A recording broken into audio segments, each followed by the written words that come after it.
তোমরা সবাই? আশা করছি তোমরা সবাই অনেক ভালো আছো। তোমাদের শুভকামনায় আমরা অনেক ভালো আছি। আজকে একটি নতুন দিন, নতুন দুপুর, সবাইকে শুভ দুপুর। আজকে আমি তোমাদেরকে রান্না করে দেখাবো আমার বরের একটি প্রিয় খাবার, সেটা হচ্ছে লাল শাক। দেখো, লাল শাকগুলো কিন্তু অনেক তাজা, সে বাজার থেকে নিয়ে আসছে, তো আমি আজকে সেটাই রান্না করব। আমি এগুলোকে কিন্তু খুব ভালোভাবে ধুয়ে রেখেছি আগে থেকেই, যাতে জলটা ঝরে যায়। আর খুব ভালোভাবে কুচি করতে পারিনি আসলে, তো যাই হোক না কেন, তাজা শাক এটা মাখা মাখা হয়েই যাবে। আর এটাকে আমি রান্না করবো আজকে কি কি দিয়ে সেটা দেখো। এখানে আমি আগে থেকে কেটে রেখেছি পেঁয়াজ, আর কুচি করে রেখেছি রসুন, আর দিয়েছি কয়েকটা কাঁচা মরিচ।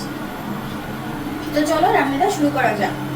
রান্নাটা করার জন্য কিন্তু আমি আগে থেকেই কড়াইয়ে তেল দিয়ে রেখেছি, তেলটা কিন্তু গরম হয়ে গেছে। তো আমি এখন এই তেলের মধ্যে আগে থেকে কেটে রাখা এই পেঁয়াজ, রসুন আর মরিচ দিয়ে দেবো।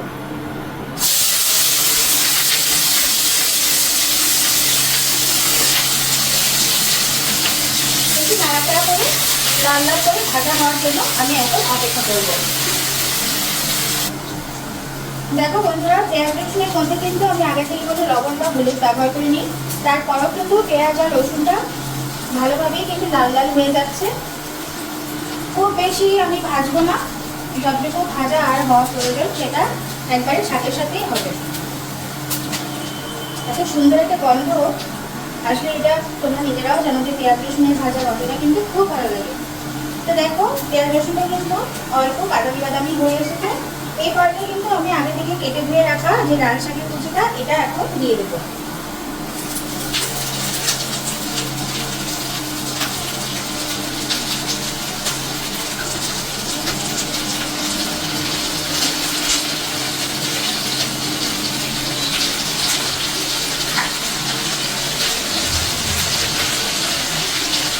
সম্পূর্ণ শাকগুলো আমি দিয়ে দিলাম। আর এখন আমি দেবো হচ্ছে লবণ। লবণটা কিন্তু শাকের ক্ষেত্রে সবসময় একটু অল্প করেই দেওয়া ভালো, কারণ শাকটা কিন্তু রান্না হয়ে কমে যায়।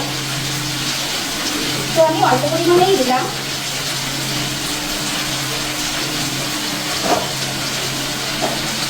আর এর মধ্যে দিয়ে দেবো হচ্ছে আমি হলুদের গুঁড়া। আসলে হলুদ গুঁড়া না দিলে কিন্তু কোনো রান্নাই হয় না। লবণ আর হলুদ এটা কিন্তু যে কোনো রান্নায় একদমই ম্যান্ডেটরি একটা ব্যাপার। তো আমি হলুদ গুঁড়া দিয়ে দিচ্ছি। হলুদের গুঁড়াটাও কিন্তু তোমাদের পরিমাণ মতো বুঝে শুনে দিতে হবে, না হলে কিন্তু বেশি হলুদের গন্ধ হয়ে গেলে সে খাবার কিন্তু খাওয়া যায় না। তো দেখো, আমি এখন লবণ আর হলুদের সাথে শাকটা ভালোভাবে নেড়ে কাটে দিচ্ছি।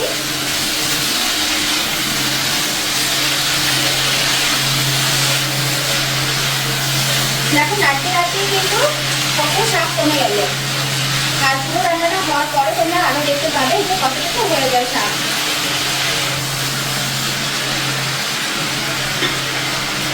তো শাকটাকে ভালোভাবে সেদ্ধ করার জন্য আমি এখানে একটু জল ব্যবহার করব। খুব বেশি পরিমাণে দিব না, যাতে করে শাকটা সেদ্ধ হয় সেই পরিমাণেই দেব। আর আমি কিন্তু শাকটাকে ঢাকা দেব না, কারণ তোমাদের একটা কথা বলি, এটা তোমরা জানো কি জানি না, হয়তো অনেকে জানতে পারো, শাক ঢাকা দিয়ে রাখলে কিন্তু শাকের যে কালারটা এটা কিন্তু নষ্ট হয়ে যায়। তো এটাকে আমি এভাবেই খোলা অবস্থাতেই সময় নিয়ে নিয়ে একটু রান্না করে নেব। তো বন্ধুরা অপেক্ষা করো, ফিরে আসছি একটু পরে।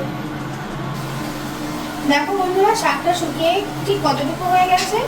এখনো কিন্তু আমার জলটা ভালোভাবে কিন্তু শুকিয়ে যায়নি। তো এই পর্যায়ে আমি কিন্তু শাকের মধ্যে দিয়ে দেবো সামান্য পরিমাণে চিনি। দেখো, এই সামান্য পরিমাণে চিনি কিন্তু আমি শাকের মধ্যে দিয়ে দিচ্ছি। অনেকে কিন্তু শাকে চিনি খায় একটা মিষ্টি ভাব আনার জন্য, খেতেও ভালো লাগে। আবার অনেকে কিন্তু এটা খায় না। তো তোমাদের ইচ্ছা হলে তোমরা দিতে পারো, আর না হলে তোমরা সম্পূর্ণটাই স্কিপ করে যেতে পারো। এটা একদমই অপশনাল, কিন্তু আমাদের ভালো লাগে সেজন্য আমি দিলাম। দেখো, জলটা যেহেতু এখন ভালোভাবে শুকিয়ে যায়নি, আমি একটু শাকটাকে এভাবে এভাবে করে নিচ্ছি।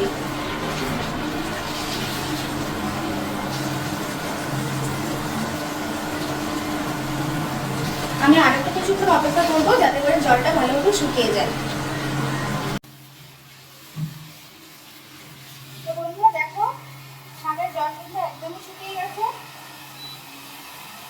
আর রান্নাটাও প্রায় কিন্তু আমার হয়ে গেছে। আমি যেগুলো তোমাদেরকে লাল শাক রান্না করে দেখালাম, তোমরা বাড়িতে কিন্তু এভাবে অবশ্যই রান্না করে দেখবে কেমন লাগে।